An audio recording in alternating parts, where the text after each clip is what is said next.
Oi! Hoje é a segunda parte da leitura comentada de Dom Casmurro, de Machado de Assis, aqui no nosso projeto em 2018 de lermos todos os 9 romances publicados pelo autor.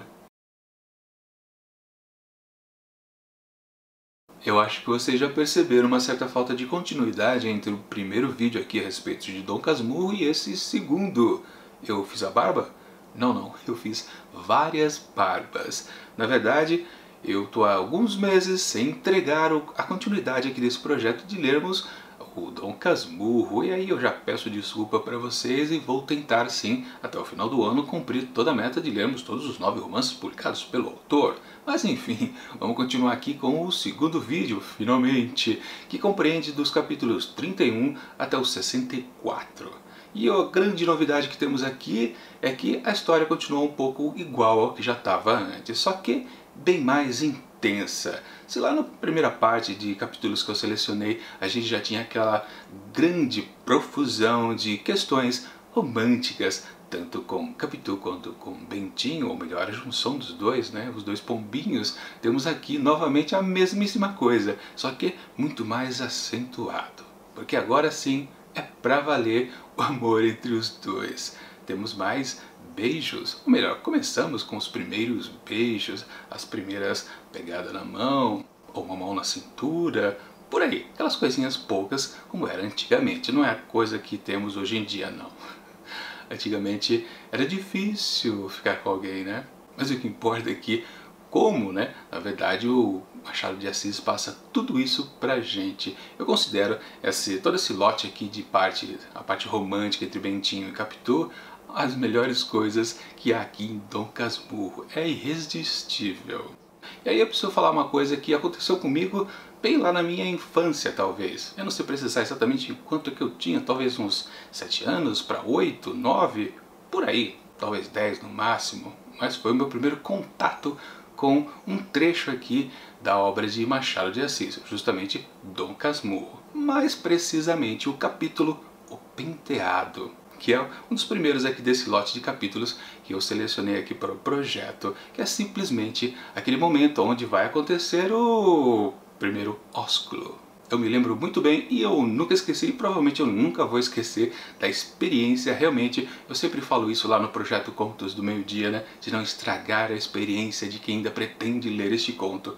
Pois bem, eu li esse capítulo O Penteado como se fosse um conto dentro de um livro escolar, mais especificamente o de língua portuguesa, onde sempre quando abria algum novo capítulo, algum novo tema a se estudar, se colocava um conto de algum autor brasileiro, e num dos capítulos lá tinha justamente, em vez de um conto, tinha o capítulo O Penteado. E eu fiquei simplesmente apaixonado, eu me senti Bentinho ali, lendo aquele texto, e eu nunca esqueci daquela experiência de ficar apaixonado por Capitu, por causa do penteado.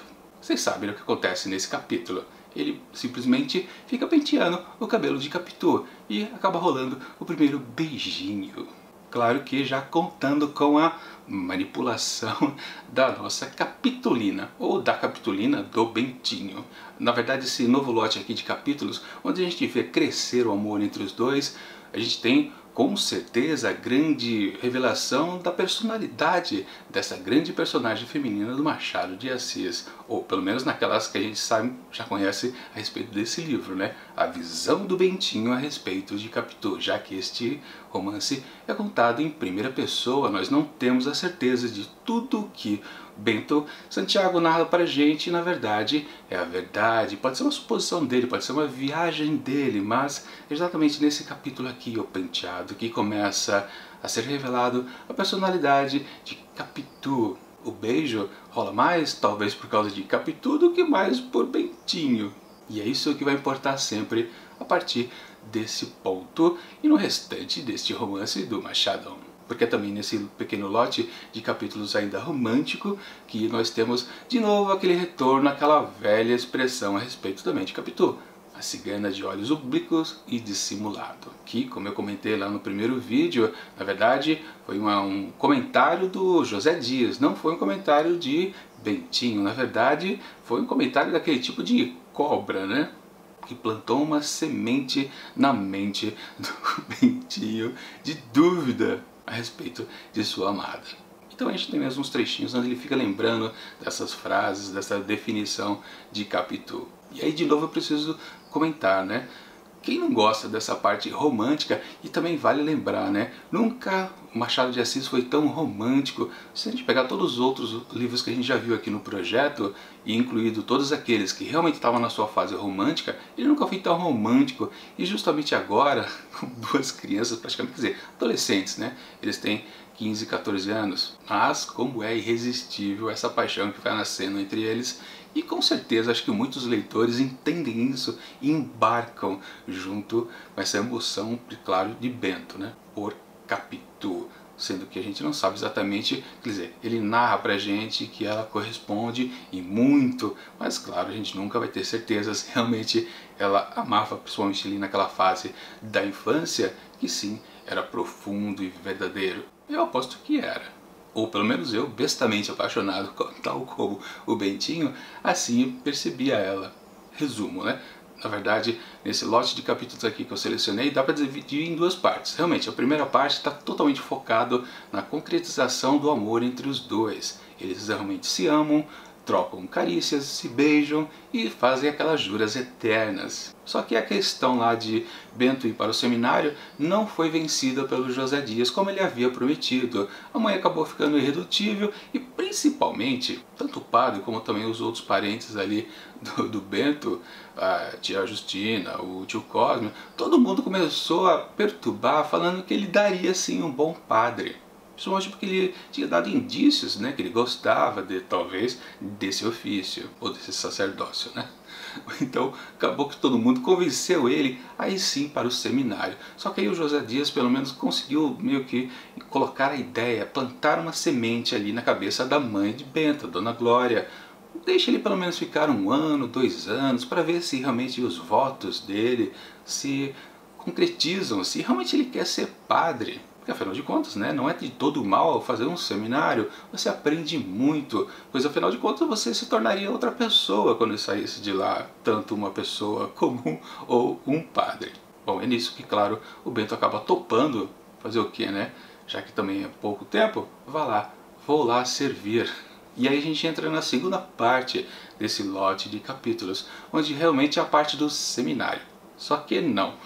O narrador aqui, o Bento, que conta essa história pra gente, ele pula essa parte, ele simplesmente diz: não vou contar o que aconteceu lá durante a minha fase de seminarista. Talvez um dia eu conte. Então ele dá um grande pulo no tempo, e a gente acaba vendo ele 26 anos depois, só que rememorando alguns fatos que aconteceram lá durante o seminário. Ou seja, ele pula para frente da história, mas também ele retorna ao mesmo tempo, contando, claro, alguns causos que aconteceram com seus colegas lá de seminário. Principalmente não, começando a citar uma pessoa que ele acaba dizendo que é importante, pelo menos em termos de olhares. É sempre bom lembrar, né, que em Dom Casmurro o olhar é bem importante. Bom, claro, vocês já desconfiam, quem já conhece a história sabe que eu estou falando do Escobar. Também um seminarista, mas que já tinha tendência de ser um pouco, digamos, escorregadio, sem muita firmeza para ser realmente um padre. Coisa que a gente meio que já sabe, né, que Bento é mais propício a ser, né, porque ele é mais Caxias, né, um cara que estuda mais. Mas enfim, o Machado de Assis só planta aí que existe um personagem interessante que a gente vai ver depois. Como eu já comentei no primeiro vídeo, né, às vezes o Machado ele apresenta um personagem meio que assim de lado, fazer apenas uma figuração, mas você pode ter certeza que no futuro o personagem vai ser importante. Mas o que vale mesmo nesse lote aqui de capítulos é que essa parte do seminário, ou das lembranças de lá, ele acabou fazendo algumas coisas que fazem a gente reviver aquele bom narrador que é Machado de Assis, em praticamente todos os seus livros, que é aquele narrador meio sarcástico, tirador de sarro, que fica meio que zoando com a gente, nós pobres leitores. Machado de Assis é um grande manipulador, sim, de quem o lê, porque ele leva para caminhos que você... Caramba, por que eu estou lendo isso? É uma coisa meio maluca, parece meio distante da história, mas não, ele consegue criar algumas picuinhas, alguns quiprocós, de coisa mínima, para falar a verdade. E aliás, um dos grandes momentos aqui dessa segunda parte desses capítulos é quando ele lembra de um momento onde ele tentou fazer um poema para Capitu. Ele não tem certeza se na verdade aquela inspiração foi por causa de Capitu ou algumas questões, por exemplo, da fé. Mas o que importa é que ele quis fazer um grande soneto. Só que o pobre Bentinho, lá diante da sua experiência dos seus 15 anos de idade, não conseguiu passar de 2 estrofes. Especificamente, a primeira do soneto e a última. E aí tá a grande sacanagem do Machado de Assis, né? Como ele estava tão vigoroso lá naquela parte romântica, e depois quando entra a parte racional do personagem, do Bento Santiago, você percebe que ele é quase um incapaz. E aí você fica até duvidando de uma coisa: ele está escrevendo um livro pra gente. Dom Casmurro é um livro de memórias de um escritor já velho, idoso, que está rememorando todo o seu passado desde a sua infância. E a gente percebe como ele relata pra gente que ele foi incapaz de fazer um poema. Ok, um poema, claro, estruturalmente falando, é muito mais complexo do que escrever um romance. Quanto menor o texto, mais sintético o autor tem que ser. Sim, é muito mais difícil fazer um poema do que um grande romance. Escrever 1000 páginas de um romance é fichinha do que fazer um haikai com 3 linhas. Mas enfim, é isso que o Machado quer expor pra gente, e expõe, claro, o lado ridículo da tentativa frustrada do Bentinho em fazer aquele poema para Capitu, ou outra vez por algum outro motivo, mas ele acha que talvez a inspiração inicial, pelo menos, é Capitu. E de qualquer forma, toda essa segunda parte de memórias, dentro de um livro de memórias, dessa vez a respeito lá do seminário, é sim um grande exemplo do narrador sarcástico que é Machado de Assis. E uma pontinha que a gente pode ainda destacar dentro dessa parte é que num certo momento o José Dias vem visitar Bentinho lá dentro do seminário. E vale lembrar, né, que antigamente foi combinado com Bentinho que provavelmente nos fins de semana ele voltaria para casa para fazer uma visita, né? Ficaria lá interno, mas pelo menos aos finais de semana sim visitaria os seus parentes. Mas talvez isso não aconteceu muito, porque dá a impressão que passou um bom tempo e ele já está querendo saber detalhes a respeito lá de sua casa. Claro que o José Dias fala mais sobre Dona Glória e os outros, não fala de Capitu.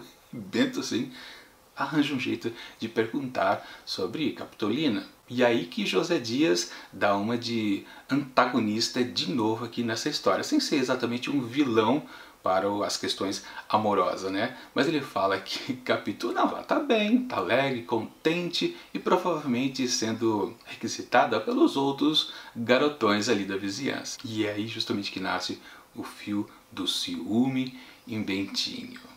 De novo por culpa de José Dias. Lembra que foi ele, o José Dias, o agregado da família, que faz colocar na cabeça de Bento que Capitu é uma mulher não confiável, aquela coisa do papo eterno, né? A cigana de olhos oblíquos e dissimulados.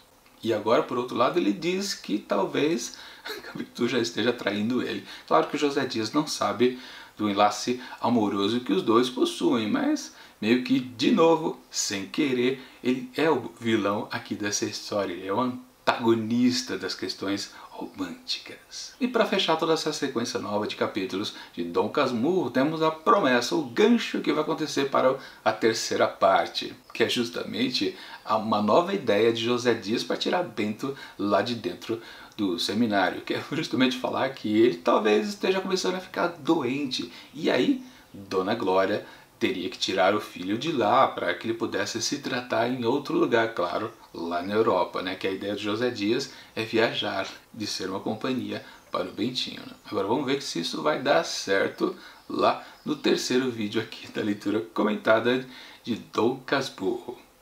Bom, e antes de terminar esse vídeo aqui, se vocês querem fazer essa leitura comentada junto comigo, eu recomendo que vocês adquiram esse box aqui da Nova Fronteira. Justamente Dom Casmurro está aqui nesse volume 2, onde temos 3 volumes aqui nessa caixa super bonita, bacana, imperdível essa edição aqui da Nova Fronteira. Vocês conhecem já a capa, já mostrei para vocês várias vezes como é o visual deste pequeno box. E eu vou deixar aqui na descrição do vídeo um link para você poder adquirir através da Amazon, onde eu comprei. Lembrando, né, se você faz a compra através desse link, você acaba ajudando no montado de livros, porque eu ganho aquela comissãozinha de vendedor e ajuda bastante o canal a crescer. Bom, é isso. Agora é só esperar a próxima parte, a terceira daqui da leitura comentada de Dom Casmurro, que vai acontecer para os próximos dias.